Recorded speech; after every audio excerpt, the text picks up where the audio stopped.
Princess Theaters have been around for nearly 40 years, offering filmgoers the opportunity to see quality movies.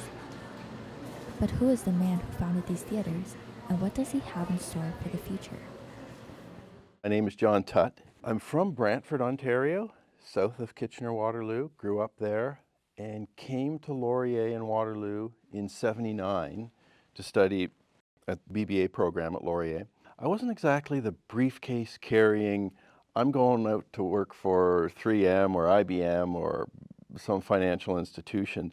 So I was starting to gravitate towards really liking and discovering different kinds of film. I chummed around with a friend of mine who was a film major at Laurier. So I completed my BBA, but was exposed to, Jean-Jacques Binot's Diva, Fassbinder films, Truffaut, and just opened my eyes. Like anybody that's sort of been exposed to those type of films, it just changes you. You think, oh, there's something more than just the studio Hollywood pictures, right? And so that I was bitten by the bug, during university years in that regard. Yeah, in this room we're showing a real pain. During university, in a marketing project, myself and another guy put together a project to open a rep cinema.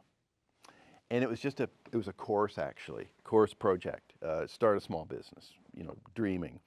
And so we did that. Everything from, okay, what are seats going to cost? How are we going to market it?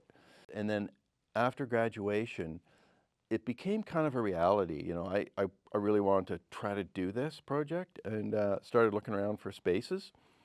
Found the space where we are now at the original, at 6 Princess Street, and just got to work on it.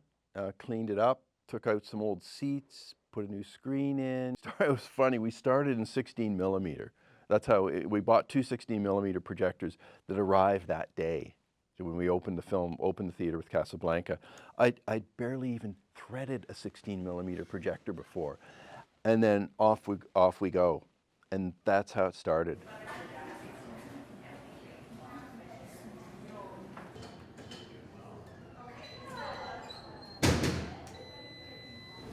Hi, you here for a one voice? We're here for... Or real pain? Real pain. All right. Yeah. All right, sorry. Do that. Number 2? The past few years have been devastating for movie theaters due to the pandemic. With business taking a huge hit, how has the Princess Theater recovered from the impact? Yeah, it's been a bumpy few years, for sure. During COVID, we were the first business to close. When this all started, it was like the government's just decided, we don't need movie theaters, unsafe, close them. I think we were one of the last to finally get fully a clean bill of health and say, okay, you guys can open. I feel that there's a complete full recovery now. And they're still building movie theaters. Attendance hasn't plummeted, certainly. It's still holding its own. It's what they call a very mature business. It's a fairly cheap amusement when you think about it, to go out, even at, whatever, $10 or $15 a ticket. Still pretty reasonable to go out. So attendance levels, hey, that gives me hope for sure.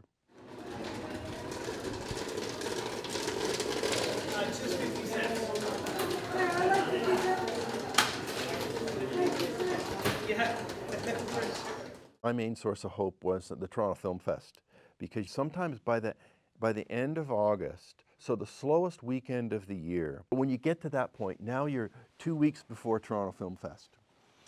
And when you go to that film fest, you just breathe a sigh of relief. Oh, and you feel a sense of hope. Oh, good. There's good movies coming again. There will be another year, in a sense, because there's going to be a whole bunch of movies coming. So that's hope. But with the rise of streaming services that elevate the home viewing experience, it's natural to question what is in store for the future of the movie theater industry. Will movie theaters still be relevant in a few decades? I mean, there's always been stresses in the industry, and seeing it from that sort of 40-year mark in terms of, I mean, we were around when there was not a concept of Blu-rays or even a disc to watch a movie on. So there was tapes. So there's videotape stores, right? And then there was a concern, oh no, theaters are just nobody's gonna go. They're bringing out DVDs. The picture's getting better at home.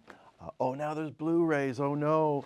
And probably the home experience now has never been better in terms of the choices, the big screens, and now you have multiple screens that people carry with them and things like that. But it still doesn't take away from that unique experience of going out and seeing a movie with other people and experiencing that sort of magic. I mean, even more so today when sitting for 90 minutes watching a film without checking your phone is almost like a therapeutic experience. So it has become a really different kind of experience now, and sought after to a degree. Our audience is every once in a while skews younger, and it's like a discovery, right? The collective experience is totally different, especially like watching a comedy or a horror film with a group of people and getting those jolts. You can't do that at home. Everything, all that stuff is built for 10 screens. So to actually add 10, the amount of change that they'd have to do. I've just been this steward that's been the guy that opened the place and has stewarded along this programming concept in our area. And so if it was to stay that way when I'm completely gone and disappeared, that would be a great legacy.